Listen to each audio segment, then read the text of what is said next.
Assalamualaikum dan selamat sejahtera. Hari ini cikgu ingin menerangkan tajuk sejarah tingkatan 2 iaitu bab 7, subtajuk 7.2 Warisan Kesultanan Melayu Melaka di Negeri Pahang, Perak, Terengganu dan Selangor.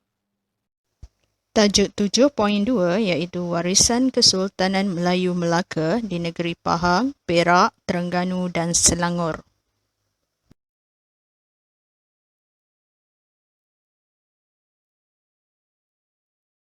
Warisan yang pertama yang kita akan belajar ialah sistem pemerintahan.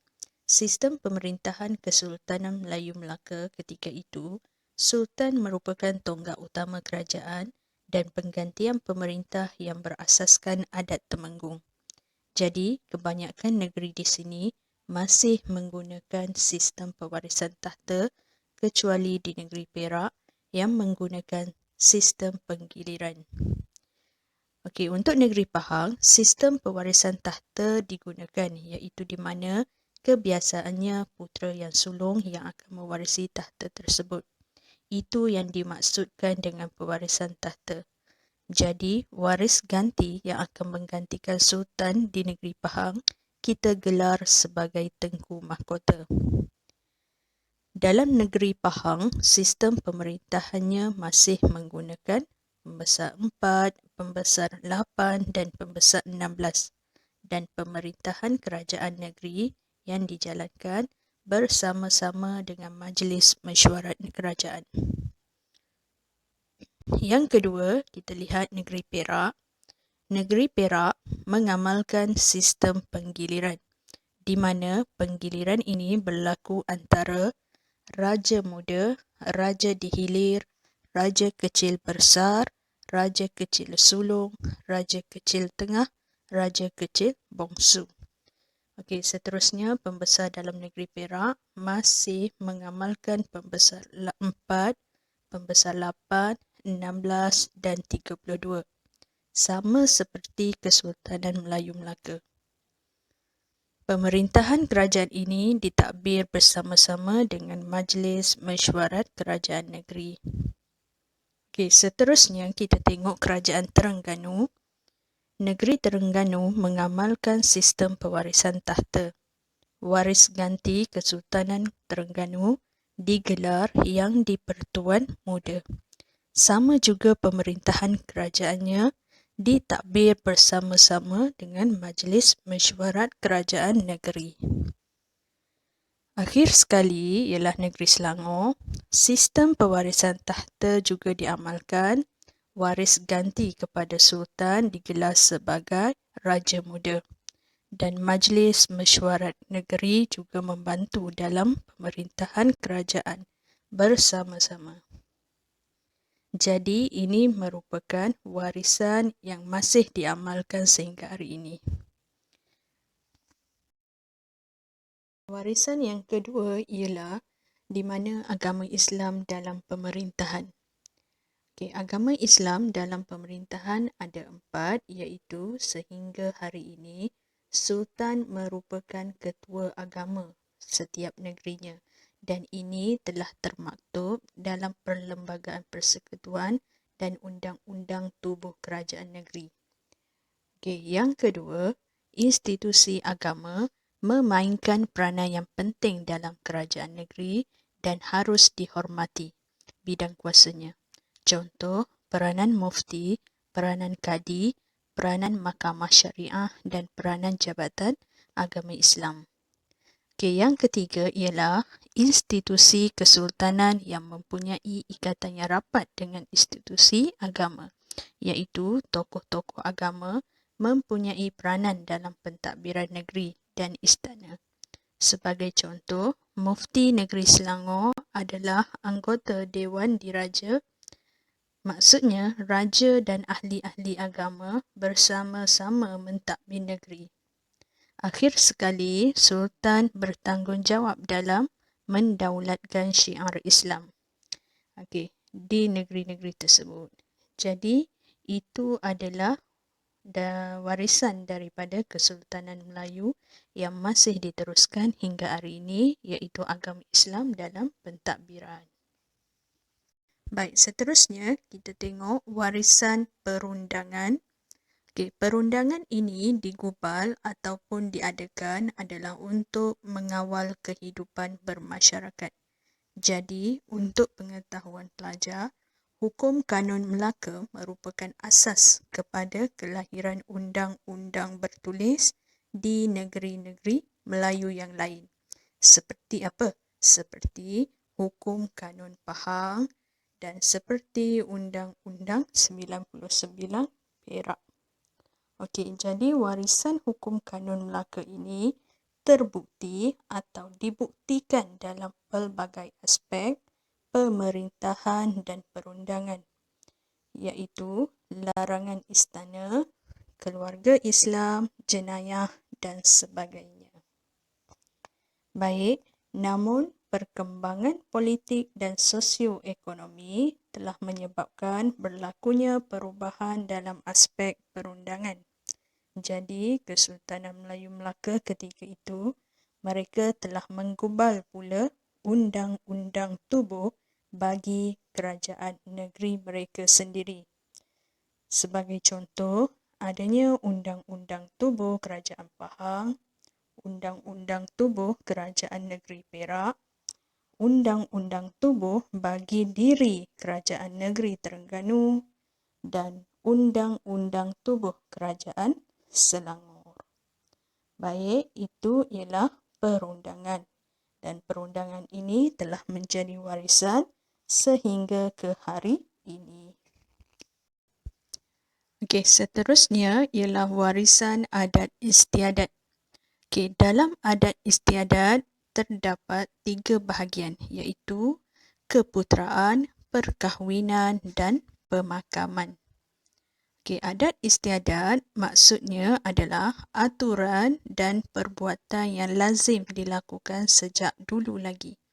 Adat istiadat adalah identiti dan keunikan warisan Kesultanan Melayu. Yang pertama, adat keputeraan.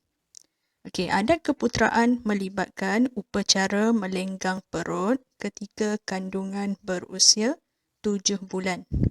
Untuk ataupun tujuan dia adalah untuk membetulkan kedudukan bayi di dalam perut ibu bagi memudahkan proses kelahiran. Adat keputeraan juga dilakukan iaitu bayi diperdengarkan azan sebaik sahaja dilahirkan. Bercukur apabila putera atau puteri berusia 7 hari dan berendoi iaitu upacara meletakkan bayi di dalam buaian dan diperdengarkan alunan marhaban. Seterusnya istiadat perkahwinan. Terdapat banyak istiadat seperti merisik, meminang, bertunang, berinai besar, khatam Al-Quran, pernikahan, persandingan, santap peradab dan juga bersiram di atas panca persada. Akhir sekali ialah istiadat pemakaman, iaitu proses selepas kemangkatan kerabat diraja. Jadi, sewaktu pemakaman ini terdapat tempoh berkabung, iaitu bergantung kepada pihak istana untuk tetapkan. Selain itu, terdapat juga usungan yang disediakan untuk mengangkat jenazah ke tempat pemakaman. Yang dikenali sebagai seraja diraja.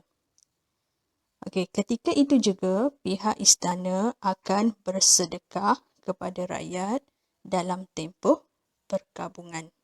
Dan akhir sekali setelah jenazah dimakamkan, nobat tidak akan dimainkan untuk tempoh tertentu.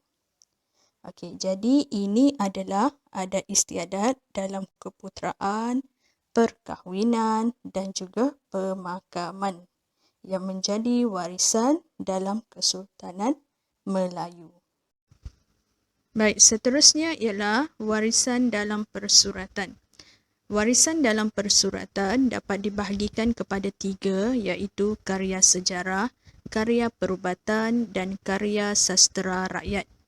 Okey, contohnya Hikayat Pahang mengisahkan tentang sejarah Kesultanan Pahang. Karya Misa Melayu mengisahkan tentang sejarah Kesultanan Perak. Okey, syair Tawarikh Zainal Abidin ketiga mengisahkan tentang sejarah Kesultanan Terengganu, dan akhir sekali Kenang-kenangan Selangor yang mengisahkan tentang sejarah Kesultanan Selangor pada abad ke-19 dan ke-20. Jadi, persuratan seperti karya-karya sejarah ini telah menjadi sumber untuk kita mempelajari sejarah kesultanan-kesultanan ini. Baik, karya perubatan pula iaitu Kitab Tip yang telah disalin oleh Haji Mahmud Al-Jawi iaitu di Terengganu pada tahun 1819. Okey, akhir sekali terdapat juga sastera rakyat iaitu yang menjadi warisan sehingga ke hari ini. Contohnya ialah Hikayat Sang Kancil yang merupakan cerita teladan dan jenaka, serta Hikayat Ismah Yatim. Akhir sekali, warisan Kesultanan Melayu yang masih diteruskan ialah dalam aspek ekonomi, iaitu pelabuhan, di mana pada masa dahulu Perak dan Selangor dan sehingga hari ini menjadi satu kawasan yang strategik di bahagian Selat Melaka. Jadi pada abad ke-17 dan ke-19 berlakunya perdagangan yang aktif pada ketika itu, dan pelabuhan ini diuruskan oleh Shah Bandar. Okey, seterusnya terdapat juga mata wang yang diperkenalkan bagi setiap negeri, iaitu negeri Perak menggunakan mata wang bongkah timah, Pahang menggunakan mata wang pitis yang diperbuat daripada timah. Okey, Selangor menggunakan mata wang shilling dan Terengganu menggunakan mata wang kupang emas dan juga mata wang pitis. Okey, akhir sekali warisan dari segi ekonomi ini, aktiviti sara diri dan jual beli, di mana berlakunya aktiviti pertanian, penternakan, perlombongan, mengutip hasil hutan dan perikanan. Okey, sehingga hari ini aktiviti-aktiviti ini dilakukan untuk menampung keperluan harian dan hasil lebihan yang akan dijual kepada orang lain. Okey, pada ketika itu, Kesultanan Selangor dan Perak aktif dalam perlombongan biji timah. Kesultanan Perak juga aktif dalam perusahaan mengumpul hasil hutan seperti rotan dan kayu kayan. Okey, Terengganu pula mengusahakan tanaman lada hitam dan juga perlombongan emas. Baik, itu sahaja warisan dari sudut ekonomi. Maka pada hari ini apa yang kita telah pelajari adalah warisan Kesultanan Melayu mempunyai 6 aspek, iaitu sistem pemerintahan, sistem perundangan, adat istiadat, persuratan dan juga ekonomi. Okey, jadi akhir sekali apa yang kita telah pelajari, keempat-empat Kesultanan Melayu ini adalah kesinambungan dari Kesultanan Melayu Melaka. Okey, itu sahaja perkongsian cikgu pada hari ini. Terima kasih.